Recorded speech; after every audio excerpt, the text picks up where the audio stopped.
Every woman wants this quality in a man. Whether they can say it or not, on some level, deep in their heart, this is what they're wanting. Objectively, there are a lot of qualities that I think women are wanting. One, physical attractiveness, right? She's looking for someone that she's attracted to and that has physical features that are drawing her to him. Number two, she's probably looking for finances, right? She's thinking about his financial situation, work situation. Can he provide for me? Can he provide for our family? Is there stability there?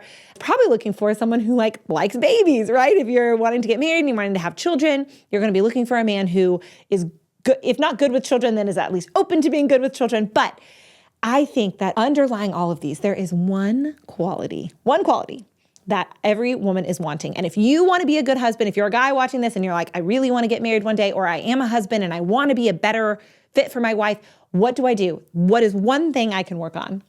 And I will tell you, it is be a man who prays. Be a man who has authentic humility. Here's why that is so important. When a man can get on his knees before God, what that acknowledges in his own heart and to his bride is that he is not God. He knows that there is someone else that he is accountable to. When you are accountable to someone, it changes the way you act. It changes the way you behave. It changes your priorities. It changes the way that you engage with the world around you.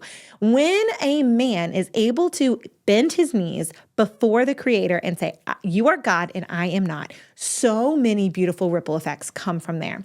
Now, why is this so hard? Why is this something that just not everybody does?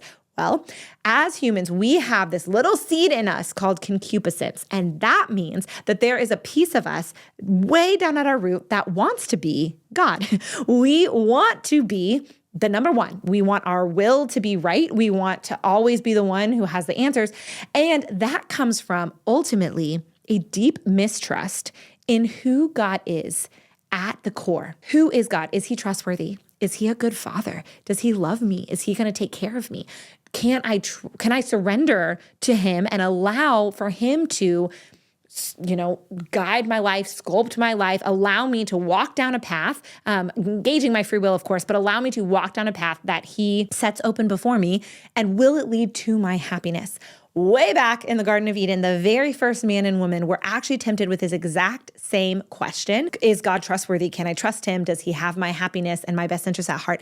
And they did not believe it. And when they ate that apple, when they took on that responsibility on themselves, that lit something in all of us, that there's this mistrust in God and I have to take care of myself. There's a self-sufficiency that I don't believe God is a good father. So when you pray, men and women, but I'm talking to my brothers here, when you pray, what you are fighting against is that temptation to be so self-sufficient, to be the one who leads to your happiness, to your wife's happiness, to your family's happiness, the one who has all the answers. And you are saying, God, you are sovereign over my life, over my masculinity, over my husbandness, over my fatherhood. You are the one that I can trust. And even if on some level you don't believe that, because all of us have little pieces that we're still working through because of our woundedness, because of our own fallenness, all of that stuff. But that act of bending your knee before the Lord communicates to yourself primarily that God is God and you are not. And when you come from that vantage point, so many things change.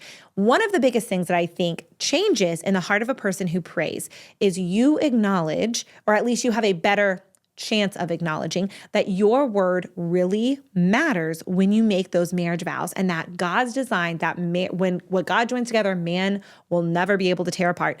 There's truth in that. And so your word carries a weight that you will stay in this marriage until death do you part, no matter how hard it is.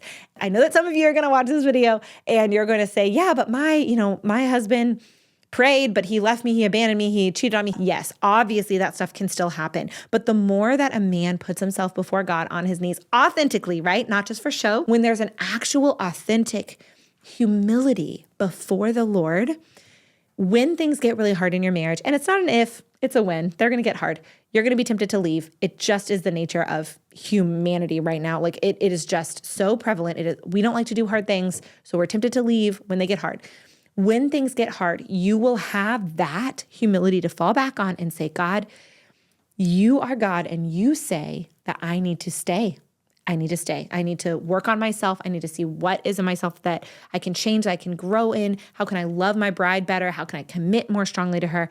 And there is a sense in which you will be able to commit longer than the people who don't have God as their guiding principle and they're searching for something else that will make them happy and they will think they will find it outside of their marriage. If the marriage doesn't have abuse and if the couple are in it, bringing their whole selves, when things get hard, if they choose not to walk away, every couple has a chance at authentic happiness in their marriage. There are so many tools that can help you to not only stay married, but to stay happily married or to become happily married if you're not happy already. But it demands that you stay in the marriage. The first step in being able to heal things that are broken or to be able to have a healthy marriage, to build a healthy, happy life together, is that you are committed to staying in the relationship. And I maintain that the humility that comes when a man bends his knee before God and acknowledges, you are God and I am not, that is the key to being able to unlock all of these beautiful riches of marriage.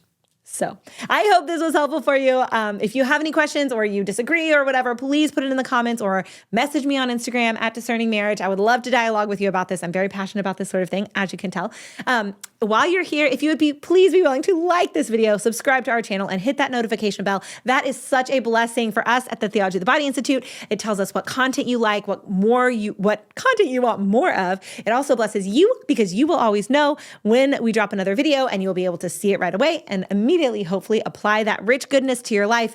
And it helps the world at large because it tells the algorithm that this video is something that other people want to see. So you're evangelizing just with that one click of your mouse. It would bless us so much. It would bless you. It would bless who knows how many people. You won't find out till eternity how many people were blessed by that action. So please do that for us.